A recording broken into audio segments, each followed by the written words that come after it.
오늘 우리에게 주시는 하나님의 말씀은 베드로후서 1장 3절에서 4절까지의 말씀입니다. 우리 함께 읽도록 하겠습니다. 하나님께서는 우리가 그를 알므로 말미암아 생명과 경건에 이르게 하는 모든 것을 그의 권능으로 우리에게 주셨습니다. 하나님은 우리를 부르셔서 그의 영광과 덕을 누리게 해주신 분이십니다.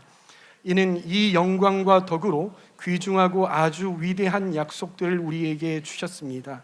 이것은 이 약속들로 말미암아 여러분이 세상에서 정욕 때문에 부패하는 사람이 되는 것이 아니라 하나님의 성품에 참여하는 사람이 되게 하시려는 것입니다. 아멘. 이 장폴 사르트르라는 사람이요, 이런 이야기를 했대요. 인생은 출생과 죽음 사이에서 끝없이 펼쳐지는 선택의 연속이다라는 이런 이야기를 했다고 합니다. 여러분, 이게 무슨 이야기일까요? 이것은 우리 삶 가운데에 우리가 무엇을 선택하느냐가 상당히 중요하다라는 것을 이야기해주고 있는 말입니다. 그 사람이 선택하는 것을 보면은요, 그 사람이 어떠한 사람인지 알 수 있고요, 그리고 그 사람이 선택을 하면서 나아가는 것들을 보면서 그 사람이 무엇을 지향하고 있는지를 알 수 있는 것이에요. 마치 수많은 점들이 모여서 선이 되고요, 그 선들이 모여서 그림이 되듯이 우리의 인생은요, 우리가 매 순간마다 선택을 하면서 우리는 어떤 그림을 그려 나아가고 있는 것입니다.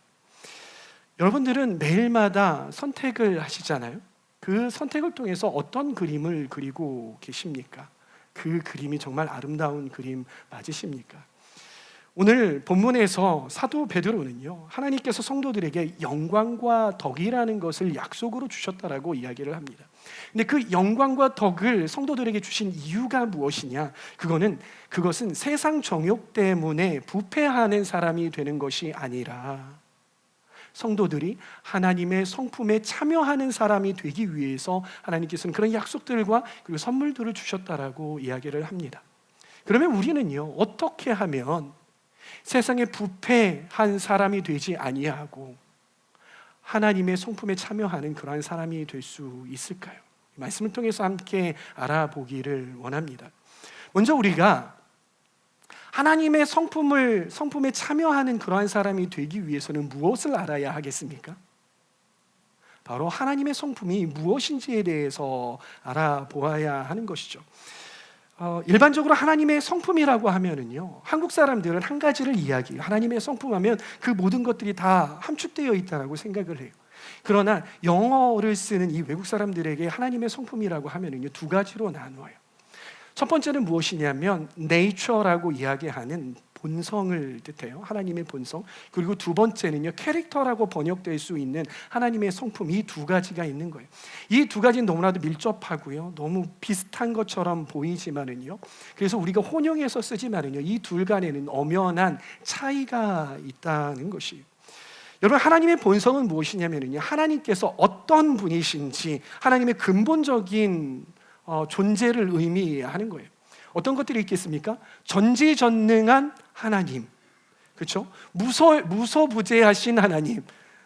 혹시 청소년들이 이 말이 무슨 이야기인지 모를 것 같아서 무소부재하다라는 것은 하나님께서 그 어디에도 계실 수 있으시다라는 거예요. 시공간을 초월하실 수 있다는 분이죠. 그리고 하나님께서는 또 어떤 분이십니까? 영원하신 하나님이시죠. 그에 반해서 하나님의 성품은 무엇을 의미하냐면요, 하나님께서 피조물들을 창조하셨잖아요. 그 피조물들을 창조하셨는데 그 피조물들에게 나타내 보이시는 것들, 그런 것들을 보고 성품이라고 하는 겁니다. 예를 들면요, 사랑, 공의, 자비, 온유, 신실, 정직, 이러한 것들을 보고 바로 성품이라고, 캐릭터라고 이야기를 하는 겁니다. 제가 앞서서 이 본성과 그리고 성품은 차이가 있다라고 했잖아요. 어떤 차이냐면요, 바로 선택에 있습니다. 선택이 있습니다. 하나님께서는요, 본성을 선택하지 않으십니다. 왜냐하면 이미 하나님께서는 전지전능하신 분이시기 때문에 내가 전지전능할까 말까를 고민하지 않으시죠. 하나님께서 영원하신 하나님이기 때문에 내가 영원히 살까 말까를 고민하지 않으시는 거예요. 내가 이걸 조금, 이게 전 피조물을 다스리는 게 좀 힘드네, 관둬야겠다, 그만하고 나는 끝내야겠다, 이렇게 하지 않으신다라는 것이죠. 그런데 하나님께서는요, 성품은 선택을 하세요. 어떻게 선택을 하시냐면요, 하나님께서 하나님의 백성들 또 우리를 사랑하실 때 이 백성들을 사랑할까 안 하실까를 선택을 하세요. 그리고 하나님의 오래 참음이라는 성품이 있잖아요. 하나님께서는 이 말 안 듣고 죄 짓는 이 백성, 정말 말 안 들어. 내 얘기하는 것 같아서 찔리시죠? 정말 말 안 들어. 내가 오래 참을까 말까를 고민하시고 선택을 하신다라는 거예요. 이처럼 하나님께 선택되어지는 것을 보고 바로 무엇이라고 한다? 말씀드렸잖아요. 바로 무엇이라고 한다? 하나님의 성품이라고 한다라는 거예요. 우리가 바로 이 하나님의 선택되어지는 성품에 대해서 함께 알아보려고 합니다. 그럼 우리는 하나님의 성품에 참여하라고 베드로 사도께서 이야기를 하는데, 어떻게 하면 우리가 하나님의 성품에 참여할 수 있을까? 여러분, 진리를 생각을 할 때 진리가 복잡하고 어렵던가요? 아니에요. 진리는 매우 단순하고 쉽습니다. 제가 신앙의 위대한 선배들을 몇 명을 그래도 만나봤어요. 그런데 그분들의 공통점이 무엇이냐면요, 참 단순하게 사신다, 참 쉽게 사신다 라는 거예요. 그의 삶을 보면은요, 진리가 복잡하게 이렇게 하시는 게 아니라 단순하게 사세요. 진리를 단순하게 여기신다는 거예요. 이처럼요, 우리가 하나님의 성품을 참여해서 살아가는 삶도 단순하다라는 거예요. 그 단순한 게 어떻게 단순할 수 있냐면요, 하나님께서 하나님의 성품을 선택하셨다고 했잖아요. 그 선택하신 성품을 또 우리에게 어떻게 하셨습니까? 보여주셨어요. 근데 우리는 그것을 보고 알고 있죠. 그렇기 때문에 우리는 어떻게 하나님의 성품에 참여할 수 있냐? 그 보여주신 하나님의 성품을 선택함으로, 어떻게 하고요? 하나님의 성품을 선택함으로 우리는 하나님의 성품에 참여하는 사람이 될 수 있다는 것입니다. 그런데 여러분, 우리가 모든 상황 속에서 하나님의 성품을 선택하는 거 쉽습니까? 어렵습니까? 쉽습니까? 어렵습니까? 어렵다라는 질문을 받아내기 위해서 한 번 더 물어보는 거예요. 어렵습니까? 이렇게 하면 어려워요? 안 하니까 어렵습니까? 어렵습니까? 그렇죠. 어렵죠. 어렵다라는 거예요. 왜 어렵습니까? 우리의 습관 때문에 어려운 거예요. 우리의 육체적인 습관, 그렇죠? 육의 습관들이 우리로 하여금 하나님의 성품을 선택하지 못하게 하는 거예요. 어떻게 합니까? 육체의 습관, 화내고. 여러분, 혹시 오늘 아침에 자녀들과 함께 교회에 오는데 자녀가 안 일어납니까? 침대에서 일어날 생각을 안 하는 거예요? 이 말같이 커가지고 여태 안 일어나고 네가 커서 뭐가 될래? 그러니까 네가 시집장가를 못 가는 거야.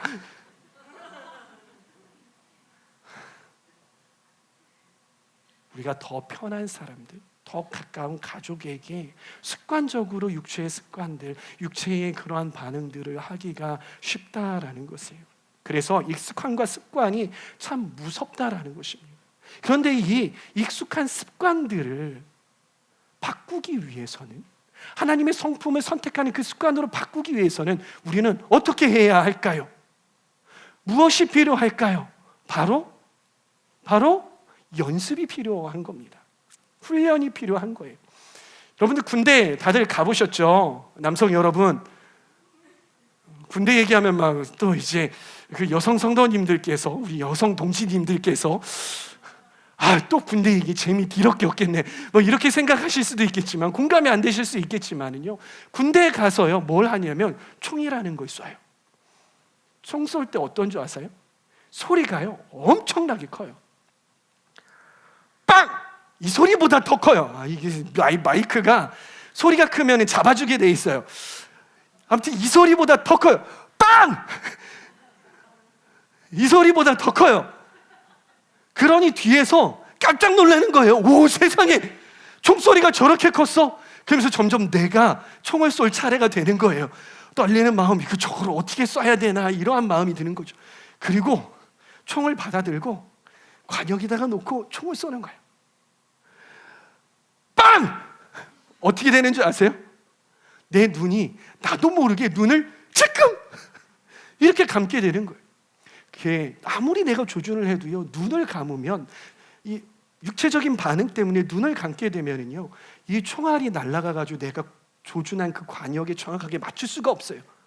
산탄이 나는 거예요. 그런데 그걸 어떻게 극복하는 줄 아세요? 계속 쏘는 겁니다.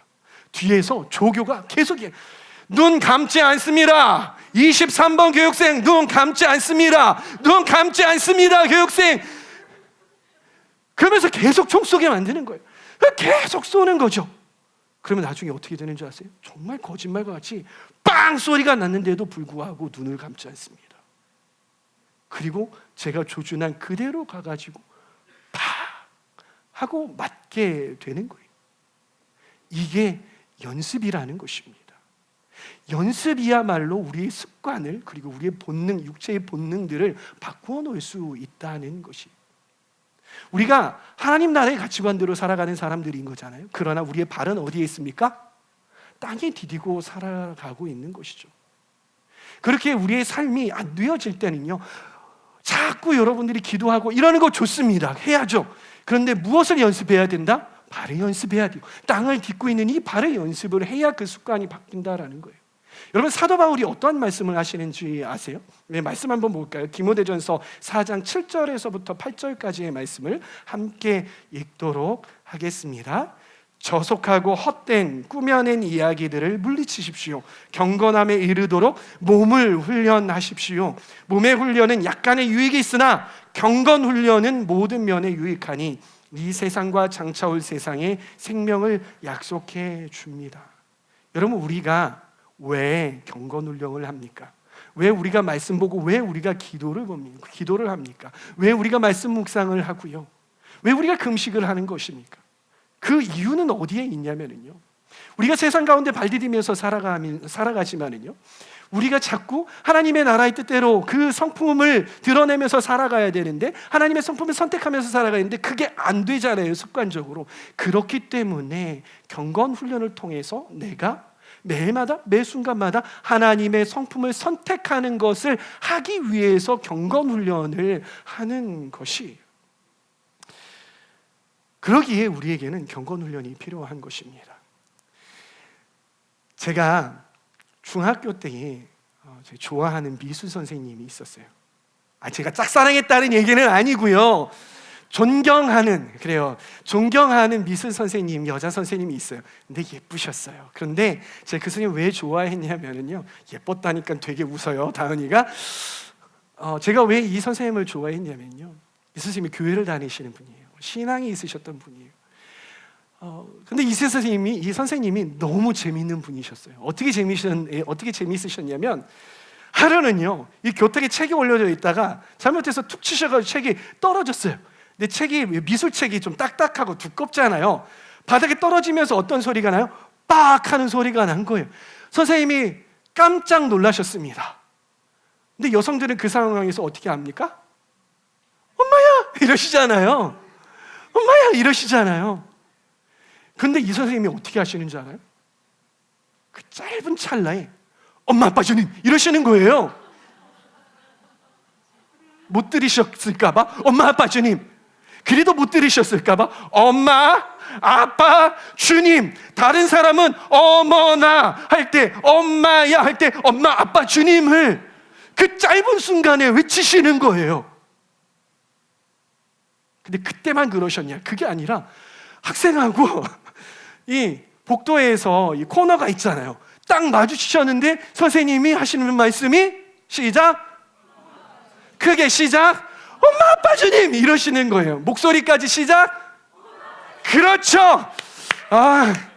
이럴 때 설교자는 즐겁습니다. 순종해 주셔서 감사합니다. 왜 그런가 봤어요. 선생님한테 왜 그런가 물어봤어요. 선생님, 왜 엄마, 아빠, 주님이에요? 선생님이 저한테 이야기를 하시는 거예요. 왜냐하면 너도 알다시피 내가 예수님을 믿는 사람이잖아.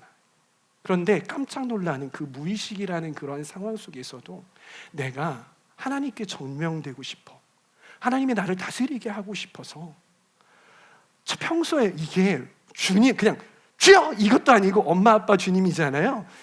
처음에 엄마가 나오더래요. 엄마야가 할 때 이제 생각을 하는 거예요. 엄마하고 아빠가 서운할까 봐 아빠를 집어넣으셨대요. 그리고서 이제 주님 이렇게 하시는 거예요. 그래서 엄마 아빠 주님이 되었대요. 제가 그걸 보면서 야, 참 대단하다. 우리 선생님 대단하다. 이런 신앙의 경건의 연습을 하시는구나라는 그런 생각. 존경스럽죠. 너무나도 존경스럽더라고요. 사랑하는 성도 여러분, 운전 다들 하시죠? 운전하시는 분들 많으실 거예요. 운전을 하실 때에 옆에 있는 차가 갑자기 옵니다. 그런데 분명히 제가 앞차하고 제 차하고 거리가 다른 차가 들어오기에 충분하지 않아요. 그 옆차가 뭔가 낌새가 이상한 느낌이 듭니다. 그래서 조금 더 밟아가지고 이 사이를 조금 좁혔어요. 근데 이 차가 깜빡이도 틀지 않고 아주 얍삽하게 바퀴 반쪽을 이 차선에 살짝 걸렸다 나갔다 걸렸다 나갔다 그러는 거예요. 어떻게 하나 보는 거죠. 그러다 갑자기 깜빡이도 틀지 않고 휙 하고 들어왔습니다. 여러분들은 그 순간에 무엇라고 그 앞차에게 이야기하십니까? 주여, 거룩하시군요.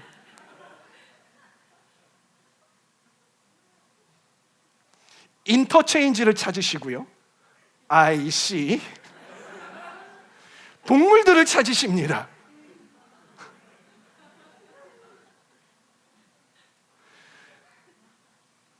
들어온 건 사람이 아니라 차잖아요. 인격적이지 않은 거죠.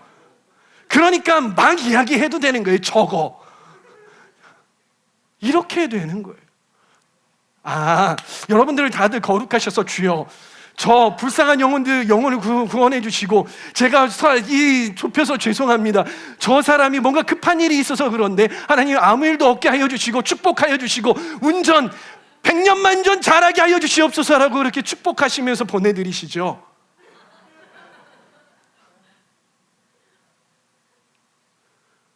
쫓아가지 마세요, 제발. 쌍라이트 키지 마시란 말이에요. 경적은 왜 울리세요? 왜 그렇습니까? 그 영역에 하나님의 성품으로 우리가 선택하지 않기 때문인 거예요. 하나님의 성품이 다스림을 받지 않는 거예요. 그렇기 때문에 우리가 그렇게 반응하게 되는 것이죠. 그러한 상황 속에서라도 억울하잖아요. 자존심, 운전하는데 끼면은 자존심 상해요. 자존심 상하잖아요. 짜증나잖아요. 나도 급한데, 나는 잘 지키고 있는데. 그럴 때라도 우리는 하나님의 성품을 드러내야 하는 줄, 하나님의 성품을 선택해야 하는 줄, 하나님의 성품에 참여해야 되는 줄 믿습니다. 아멘 하신 분들은 그렇게 되기를 소망합니다. 아멘. 오늘 목사님이 이런 이야기를 하시더라고요. 여러분, 완벽한 교회를 찾으십니까? 그래서 속으로 예! 그랬어요. 그때 목사님이 하시는 말씀이, 그렇다면 그 완벽한 교회에 당신이 가지 마십시오 그러는 거예요. 속상한 거죠. 왜요? 당신이 가는 그 순간부터 그 교회는 완벽한 교회가 아니게 되게 됩니다 라고 말씀을 하시는 거예요. 여러분, 세상에는 완벽한 교회 있습니까? 없습니다. 세상에는 완벽한 교회가 없어요. 제가 감히 단언하건대 교회가 시작된 그때로부터, 초대교회로부터 지금에 이르기까지 완벽한 교회는 단 한 교회도 없었다고 저는 단언할 수 있습니다. 서신서들을 읽어보잖아요. 하나같이 저마다의 문제를 가지고 있어요. 사람들과의 문제, 이단과 싸움과의 문제. 제가 서신서를 읽어보다 보고 그 배경을 연구하다 보면은요, 똑같아요, 우리하고. 다 저마다의 문제를 안고 씨름하고 있는 게 교회들이었다라는 거예요. 그렇다면 여러분들 교회를 다니시잖아요. 여러분 교회 왜 나오세요? 교회가 도대체 무엇이기에 여러분들이 교회를 나오시냐는 거예요. 교회가 완벽해라는 그러한 생각을 가지셔야 그래도 거기 가서 내가 완벽해질 수 있어라는 그런 생각을 가질 수 있는데, 여러분들 교회를 어떠한 기대함을 가지고, 그리고 교회가 무엇이라고 규정을 하고 교회에 나오시냐는 것입니다. 여러분, 교회는 어떠한 공동체일까요? 교회는 말이죠, 교회는 바로 훈련소입니다. 따라해 보시겠습니다. 교회는 훈련소이다. 교회는 훈련소이다. 구원받은 하나님의 백성, 죄인들이 함께 모여서 하나님의 성품을 선택하는 것을 훈련하는 훈련소이다. 그것이 교회의 정체성이다라는 것입니다. 그렇기 때문에 교회 목사님들이 어떻게 합니까? 말씀으로 여러분들을 훈련시키잖아요. 말씀을 읽으세요. 그리고 기납적 성경 연구로 수요일 날 김기호 목사님께서 가르쳐 주시잖아요. 물론 길지만 아주 디테일하게 가르쳐 주시잖아요. 그렇죠? 금요일 날 하나님의 말씀을 우리가 어떻게 살아내고 하나님의 음성을 어떻게 들어야 하는지 말씀을 통해서 최은혜 목사님이 가르쳐 주시잖아요. 주일날 말씀을 통해서 우리에게 또 가르쳐 주시잖아요. 그것뿐만이 아니라 말씀을 통독을 하잖아요. 말씀을 암송도 하잖아요. 기도 연습을 하잖아요. 그 이유가 어디에 있습니까? 우리가 하나님의 성품을 선택하는 것을 훈련하기 위해서 그러는 거예요. 그것을 가지고 우리 성도들은 밖으로 나아가서 그것대로 살아보는 거예요. 영적 전투 해보는 거예요. 그리고 여러분들이 모두 다 가가지고 승리하였습니다 하면 좋겠지만은 부족한 거죠. 잘 안 되는 거죠. 배운 대로 교회선 됐는데 나가서 안 되는 거죠. 그러면 어떻게 합니까? 마음이 아프고 힘들죠. 그러니까 주일날에 또 와가지고 또 보수교육을 받는 겁니다. 그게 바로 교회 훈련소로서의 영적 훈련소로서의 교회다라는 것이에요. 그럼 우리는 그 안에서 무엇을 훈련받느냐? 하나님의 성품을 어떻게 하면 선택할까? 어떻게 하면 선택할까? 이러는 것이에요. 여러분, 예수님의 제자 공동체, 12제자들 아시잖아요. 그 제자 공동체도 훈련받았다는 사실 아십니까? 무엇을요? 하나님의 성품을 훈련받았다는 사실. 우리 말씀 하나 보시도록 할까요? 요한복음 13장 34절에서 35절 말씀, 제가 계속 말하려고 하니까 목이 쉬어가니까 여러분들이 큰 목소리로 함께 읽습니다. 시작. 이제 나는 너희에게 새 계명을 준다. 서로 사랑하여라. 내가 너희를 사랑한 것 같이 너희도 서로 사랑하여라. 너희가 서로 사랑하면 모든 사람이 그것으로써 너희가 내 제자인 줄을 알게 될 것이다. 예수님의 제자 공동체가 어떠했습니까? 예수님께서 하나님의 성품인 그 사랑을 제자들에게 어떻게 하셨어요? 시범을 보여주셨다고요. 시범을 보여주셨어요. 너희들이 하나님 사랑하는 것 같이 이웃을 사랑해야 된다라고 말씀을 하시면서 친히 발을 씻어주시면서 내가 온 것은 섬김을 받으러 온 것이 아니라 섬기러 왔다라고 말씀하시면서 사랑하셨다고요. 그리고 제자들은요, 이 제자 공동체도 참 복잡해요. 정치적으로 아주 좌우가 막 확 하고 나눠진 그러한 사람들이 있었고요. 빈부가 확 나누어지는 사람, 직업도 달라요. 성격도 달라요. 베드로 불 같잖아요. 도마는 왜 이렇게 따지기를 좋아하는지. 그러한 공동체 안에서 이 사랑이라는 예수 그리스도의 성품이자 하나님의 성품을 연단받았다고요. 훈련했다고요. 그것을 선택하는 것을 연습을 한 것이에요. 그리고 나서 어떻게 했느냐? 예수님께서 승천하신 후에 제자들은 세상 가운데에 나아가 예수님께서 가르쳐 주신 그 예수님의 사랑의 성품을 살아내고 선택했어요. 예수님께서 십자가에 죽기까지 사랑하셨던 것처럼 십자가에 거꾸려 죽기도 하고 순교당하기도 하고 그렇게 복음을 전하며 주위 사람들을 사랑하면서 하나님의 성품을 드러냈던 게 예수 공동체였다는 것입니다. 그리고 바로 이것이 우리가 지금 교회에서 예배를 드리고 있는 이 교회의 정체성이라는 것입니다. 사랑하는 성도 여러분, 여러분의 각 셀 안에서 이 예수 그리스도의 성품을 연단하시기를 바랍니다. 여러분들의 사역팀 안에서 그렇게 연단하시기를 바랍니다. 그리고 여러분의 부서 안에서 하나님의 성품을 선택하는 것을 연습을 하시길 바라요. 물론요, 여러분 찬양팀이 찬양을 했지만은요, 찬양 연습하는 것도 좋고요, 깃발 흔드는 거 연습하는 것도 좋고요, 쇼파를 부는 거 연습하는 것도 좋고요. 우리 남성분들이 열심히 탁구 연습을 하시는데, 저도 탁구 좋아하는데 탁구 연습하시는 것도 좋지만은요, 우리가 교회를 나오고 그리고 그리스도인이라면 최우선적으로 우리가 연습해야 하는 것은 무엇이냐면 바로 하나님의 성품을 선택하는 것을 연습해야 한다는 것을 믿으시기 바랍니다. 그래서 사랑하지 못하는 사람이 딱 등장하는 거예요. 꼴보기 싫어. 쟤는 도대체 왜 저러는 거야? 이해 안 돼. 부담스러워. 유별나. 이런 사람이 여러분 곁에 딱 등장했어요. 안 왔으면 좋겠어요, 저한테. 그런데 하필이면 우리 셀에 들어오는 거야. 그럴 때 어떻게 반응하셔야 됩니까? 목사님, 셀 옮겨주세요. 이게 아니라 하나님께서 나를 연습시키는구나. 사랑의 성품을 선택하는 것을 연습시키는구나. 그래서 연습하시는 거예요. 내 마음이 안 들지라도 예수 그리스도께서 명하셨기에 사랑해야겠다. 끌어안는 거예요. 선인장을 끌어안듯이 아파도 끌어안는 것입니다. 할렐루야. 할렐루야. 교회 안에서 이게 되잖아요. 여러분들이 어딜 가서든지요, 교회 안에는 그런 사람들이 좀 적어요. 여러분 직장 가면 사회 가면 그렇죠. 교회에서 그게 되면은 어디에서도 된다? 여러분 직장과 사회에서도 된다라는 것입니다. 그렇게 예수님의 성품에 참여하는 저와 여러분들이 되었으면 좋겠습니다.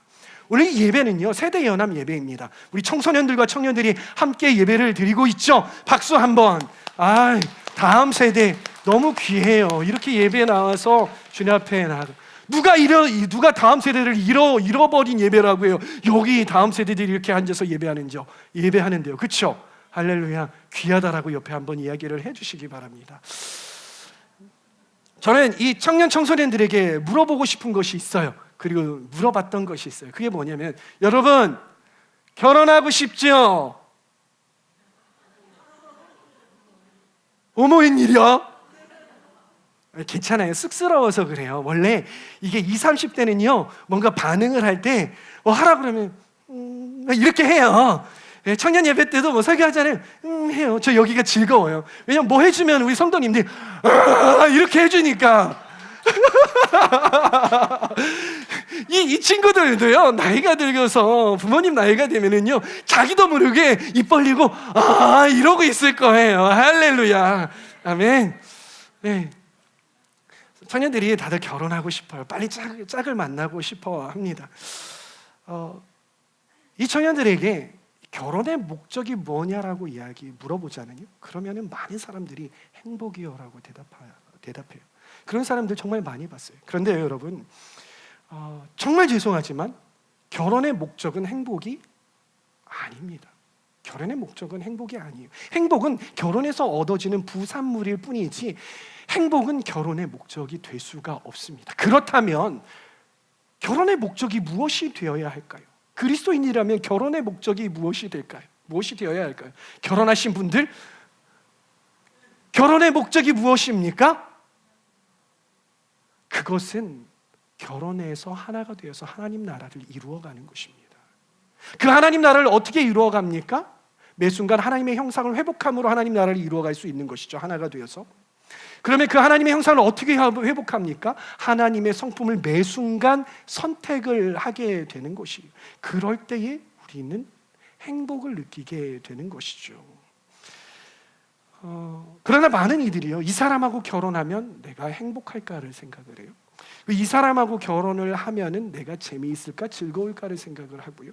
그리고 이 사람하고 결혼하면 내 삶에 의미가 있을까라는 그러한 생각을 하게 되는 것이에요. 그러나 젊은이 여러분들, 그것은요 결코 결혼을 통해서 여러분들이 얻을 수는 없습니다. 그것은 무엇을 통해서 얻을 수 있냐면요, 예수님과의 관계에서만 우리는 그것을 찾을 수 있다라는 것이에요. 우리가 예수님과 함께 관계하고 예수님과 친밀하게 지낼 때에 우리는 행복한 결혼 생활을 할 수 있게 되고 즐거운 결혼 생활을 할 수 있게 된다라는 것이에요. 그러기에 청년 청소년 여러분들에게 권합니다. 여러분이 지금 예수님과 교제하면서 행복하지 않다면은요, 여러분은 결혼해서도 행복할 수 없습니다. 죄송하지만은요. 여러분들이 지금 예수님과 만나서 관계하지, 친밀한 관계 속에서 여러분들이 행복함을 느끼지 못하면 결혼하면은 거기서도 똑같아요. 별거 아니에요. 그런데요, 여러분들이 지금 예수님과 친밀하게 관계하고 그 안에서 행복함을 누린다면은요, 결혼해서 그러한 사람과 함께 결혼을 한다면은 그 가정은요 2배, 3배, 4배, 5배 더 행복해야 될 줄 믿습니다. 그렇기에 우리는 지금부터 하나님의 성품을 선택하고 참여함으로 행복한 사람이 되어야 한다는 것입니다. 결혼하면 행복할 거야. 아니에요. 그렇지 않다라는 거예요. 또 성경은 뭐라고 말합니까? 자녀 여러분들에게 부모님께 순종하십시오라고 이야기를 하죠. 그리고 잠언에서는요, 젊은이들 그리고 자녀 세대에게 꼬드겨요. 니네들이 부모에게 순종하면은 장수하게 될 거야. 이렇게 꼬드기기도 하세요. 여러분, 부모에게 순종 왜 하라고 하실까요? 성경은 왜 부모에게 순종하라고 할까요? 내가 유산을 잘 받기 위해서? 그게 아니라요. 부모에게 순종하는 것이 하나님의 성품에 참여하는 것이기 때문인 것이에요. 할렐루야. 다음 세대 여러분, 할렐루야. 공생애 이전에요, 예수님께서 어떻게 사셨는지, 예를 들어서 유아 시절에 그리고 청소년 시절에, 청년 시절에 어떻게 사셨는지에 대해서 많이 나오지 않아요. 아주 적게 나와요. 네, 아주 적게 나오는데요, 그 적게 나온 그 구절을 제가 가지고 와봤어요. 누가복음 2장 51절. 이것을 통해서 예수님께서 그 유년 시절에, 청소년 시절에, 청년 시절에 어떻게 사셨는지 우리가 엿볼 수 있어요. 함께 읽어보도록 하겠습니다. 시작. 예수는 부모와 함께 내려가 나사렛으로 돌아가서 그들에게 순종하면서 지냈다. 예수의 어머니는 이 모든 일을 마음에 간직하였다. 여기서 말하는 그들이 누구입니까? 누구입니까? 그렇죠. 육신의 부모에게 순종하셨다라는 거예요. 이렇게 예수님도요, 부모님의 말씀에 순종하는 것을 선택하셨다고요. 육신의 부모이지만 그 부모님께 완벽하시던가요? 요셉과 마리아가 완벽했습니까? 아니요. 그럼에도 불구하고 신이었던 그 예수님께서 순종하셨어요. 그 성품을 우리에게 보여주셨다라는 것이에요. 사랑하는 자녀 여러분, 여러분들이요, 눈에 보이는 부모님들에게 순종하지 못한다면요, 눈에 보이지 않는 하나님께 어떻게 순종할 수 있겠습니까? 절대 순종할 수 없는 것이에요. 부모에게 순종하는 것 또한 하나님의 성품에 참여하는 것이라는 것, 여러분들 반드시 기억해 주시기를 바랍니다. 저는 어린 시절부터 꿈이 하나가 있었습니다. 누구의 노래처럼 난 꿈이 있어요. 그 꿈이 무엇이었냐면요, 바로 좋은 아빠가 되는 것이었어요. 여러분, 제가 왜 저의 꿈이 그냥 좋은 아빠가 되고 싶어 바람이 아니라 저의 꿈이 되었는지 짐작을 하시겠습니까? 그것은요, 저희 아버지가 좋은 아빠가 아니었기 때문인 거예요. 늘 술 드시고 폭력을 휘두르시는 아버지셨고요, 술에 깨어나시면 너무나도 무기력한 아버지셨어요. 그리고 경제적으로는 너무나도 무능력한 아버지셨고요, 그리고 가정을 돌보지 않는, 그래서 자녀들에게 관심이 없는 무관심한 아버지셨어요. 그리고 청소년 시절에 가정을 두시고 또 세상을 떠나신 그러한 아버지의 부재를 제가 겪어야만 했던 거예요. 저는 그렇게 아버지의 결핍을 안고 살아갈 수밖에 없었어요. 그래서 제가 결심한 게 하나가 있어요. 그게 뭐냐면은, 나는 내 자녀에게 이거 물려주지 말아야겠다. 내가 경험한 결핍을 내 아이에게 물려주지 말아야지. 그래서 저희 꿈은 좋은 아빠가 되었던 것이, 그리고 결혼해서 아이를 낳고 두 아들들 아주 까불어요. 이 아이들에게 좋은 아빠가 되기 위해서, 그리고 제 아내에게 좋은 남편이 되기 위해서 열심히 노력을 했어요. 그러던 어느 날 제가 기도하고 있었던 것 아니겠습니까?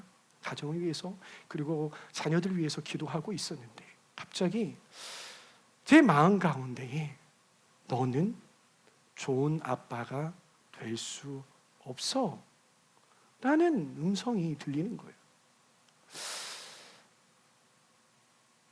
깜짝 놀랐습니다. 내 꿈이 기도하는데 좋은 아빠가 될 수 없어? 이거는 분명히 사단 이 녀석의 장난질이야, 이 생각이 드는 거예요. 그래서 내가 나사렛 예수 그리스도의 이름으로 명하노니 나보고 좋은 아빠가 되지 못하게 하는 나의 사기를 꺾어놓는 이 사단은 떠나갈지어다, 이렇게 기도했다는 것 아니겠습니까? 그 기도를 하는데 계속해서 그 음성이 마음에 퉁, 확신으로 마음에 퉁. 왜 그러지? 마음에 퉁. 자꾸 마음에 퉁. 기도하는데도 퉁 오는 거예요. 아, 이쯤 되면 하나님께서 이걸 나한테 말씀하시는 거구나라는 그런 생각이 들더라고요. 그래서 어떻게 합니까? 여쭈어봐야죠. 주님 왜요? 좀 서운했어요. 그냥 왜요? 부드럽게 왜요? 주님 왜요? 그랬더니 하나님께서 하시는 말씀이 무엇이냐면, 너가 경호야, 네가 너의 자녀를 사랑하고 그리고 너의 아내를 사랑하는 그 사랑의 동기가 잘못됐어. 그 동기가 잘못됐어. 너 그거 그냥 내버려 두면 좋은 아빠 될 수 없어 라고 말씀을 하시는 거예요. 제가 되돌아보니까는요, 아이들을 사랑하는 그리고 가족을 사랑하는 저의 사랑의 동기가 어디에 있었냐면 저의 결핍에 있었고 저의 상처가 있다는 것을 그때 발견하게 됐어요. 내가 사랑받지 못했으니까, 내가 어렸을 때 부모로부터 누리지 못했으니까, 그리고 내가 잘 배우지 못했으니까, 내가 풍족하게 생활하지 못했으니까, 그러니까 내 자식만은, 내 아이만은 나처럼 되지 않았으면 좋겠다. 내 아이만은 잘 살았으면 좋겠고 사랑을 누리면서 살았으면 좋겠고 풍성하게 살았으면 좋겠다라는 그러한 마음에서 시작되었더라고요. 이러한 사랑이 동기가 되면요 어떻게 되는지 아십니까? 완벽한 사랑을 하려고 합니다. 내 자신 스스로가 완벽해지려고 하는 거예요. 그러다 보면요 내 자녀가 엇나갈 때 어떻게 되는 줄 아세요? 내 사고의 틀로, 내 문화의 틀로, 내가 옳다고 하는 틀로 자녀들한테 울타리를 가두고 거기에서 벗어나려고 할 때마다 과하게 반응합니다. 감정적으로 반응해요. 상황을 망쳐버린다라는 거예요. 자녀에게 상처 주지, 너무나도 사랑하는데 상처 주지 않으려고 하는데 상처를 주게 되어 있다라는 거예요. 여러분, 가족을 향한 그리고 특별히 나의 자녀를 향한 우리의 사랑의 동기가 잘못되면은요 어떤 것과 똑같냐면은요 이 밭에다가 밀을 심어야 돼요. 이 밭에다가 과실을 심어야 된다는 말이에요. 근데 씨앗을 어떠한 씨앗을 심냐면은 잡초의 씨앗을 심는 거예요. 잡초의 씨앗을. 그리고 여러분들이 아무리 물을 잘 주고 여러분들이 아무리 햇볕을 잘 들게 하고 우린 부모가 아무리 거름을 많이 주어도요 나중 되면 이게 어떻게 되냐면은 우리가 원하는, 우리가 바라는 밀과 과실로서의 열매를 맺는 것이 아니라 잡초가 될 수밖에 없다라는 것이, 그렇게 우리의 사랑의 동기가 중요하다라는 것입니다. 사랑하는 부모 여러분, 여러분들의 그 사랑의 동기가 정말 하나님께로부터 나온 하나님의 성품으로부터 기인된 것입니까? 아니면 나의 결핍과 저처럼 나의 결핍과 그리고 나의 상처에 의한 것입니까? 그럼 이 시간에 한번 잘 돌아보시기를 바랍니다.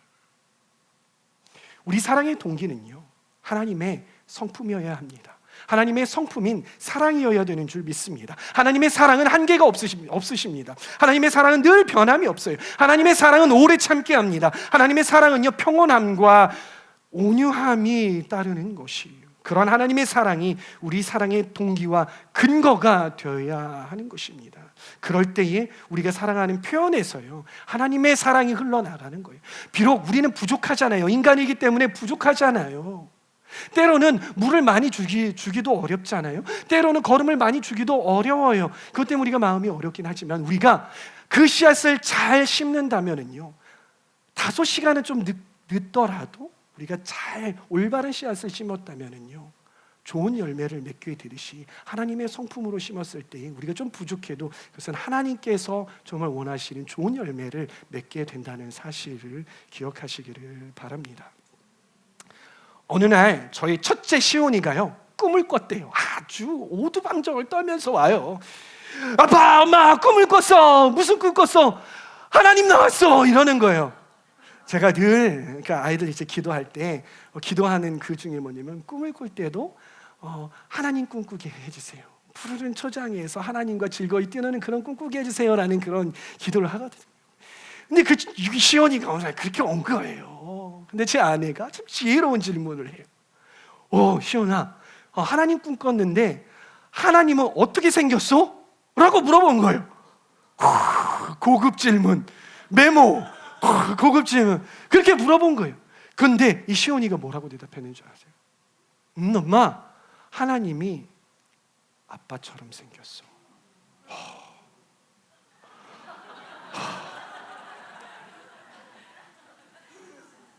감동이기도 하지만 부담. 여러분, 이것이 무슨 말입니까? 이게 영적인 어떤 의미가 있다는 거예요? 이런 이야기가 있어요. 자녀는 부모의 뒷모습을 보고 자란다. 자녀는 부모의 뒷모습을 보고 자란다.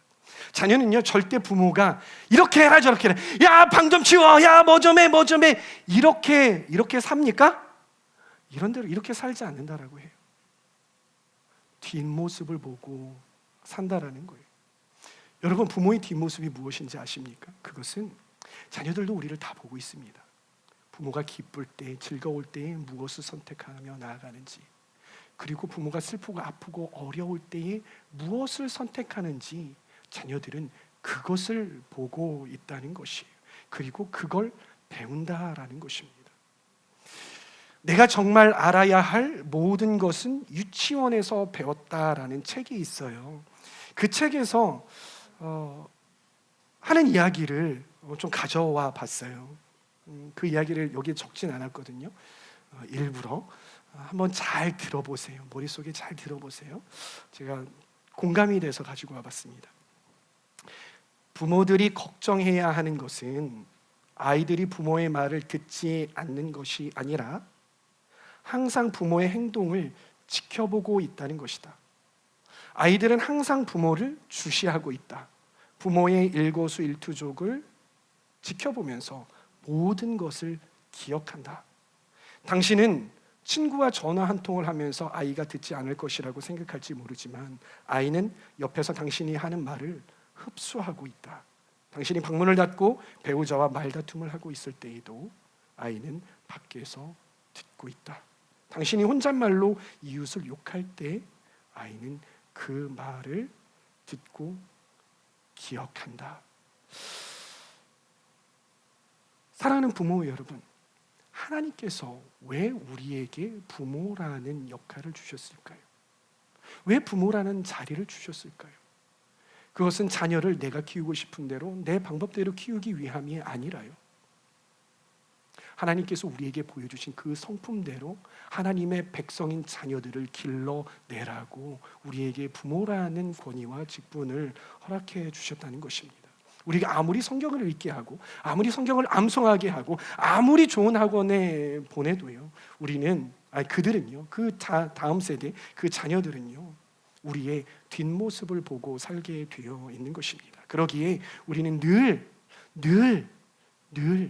그들이 보고 있다는 것, 그들이 우리 뒤에서 보고 있다라는 사실을 기억하고 하나님의 성품에 참여하는 자, 하나님의 성품을 선택하는 자가 되어야 한다라는 사실을 기억하시기를 바랍니다.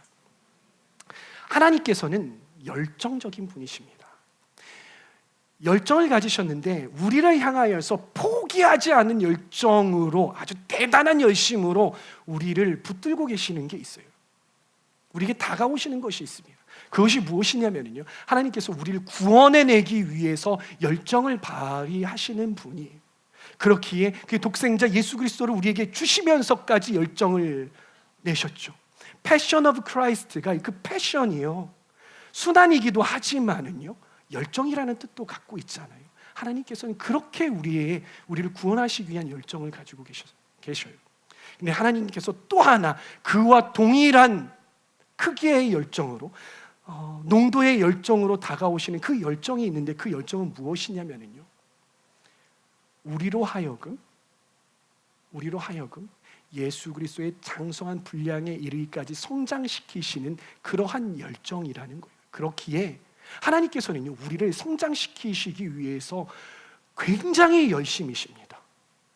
굉장히 열심이세요. 여러분, 금요 예배에 오셨죠? 이재진 선교사님이 뭐라고요? 힘들어요, 못하겠어요. 하나님의 열정, 궁금하시면 금요 예배 유튜브 말씀을 시청하시기 바랍니다. 그러한 열정을 가지고 우리에게 다가오십니다. 언제까지요? 언제까지 그렇게 하신다고요? 우리의 모습에서 예수 그리스도의 충만한 경지, 그러한 모습이 닮아져 있는 모습이 나올 때까지, 즉 우리가 예수 그리스도를 꼭 닮을 때까지 주님께서는 우리를 그렇게 훈련시키실 것입니다. 아멘 안 하셔도 어쩔 수 없습니다. 하나님께서 그렇게 하시겠다고요. 그냥 받아들이셔야 편합니다. 하나님께서요, 우리가 마지막 때에 이 땅에서 생을 마감하고 하나님 앞에 섰을 때에 하나님께서 우리에게 무엇을 물으실까요? 무엇을 물으실까요? 하나님께서는 우리에게 물으실 때에 네가 나를 위해서 얼마나 많은 일을 하였느냐, 얼마나 위대한 일을 했느냐를 물으시는 게 아닙니다. 하나님께서는 너가 저 땅 가운데서 살면서 나를 얼마나 닮아가지고 왔느냐를 물으신다라는 사실인 것입니다. 주임재교회 성도 여러분, 저는 저와 여러분들이 하나님을 꼭 닮은, 하나님의 성품에 참여하는, 하나님의 성품을 매일마다 선택하는, 매 순간마다 선택하는 그러한 사람들이 되기를 소망합니다. 그래서 우리가 하나님 앞에 서는 날 하나님이 우리를 보시자마자 너는 내가 물어보지 않아도 알겠다. 너는 나를 어찌 그렇게 쏙 닮아 갖고 왔니? 수고했다. 나의 종아, 너는 내 아들이구나. 너는 내 딸이구나라고 그렇게 칭찬받는 저와 여러분들 다 되시기를 소망합니다. 아멘.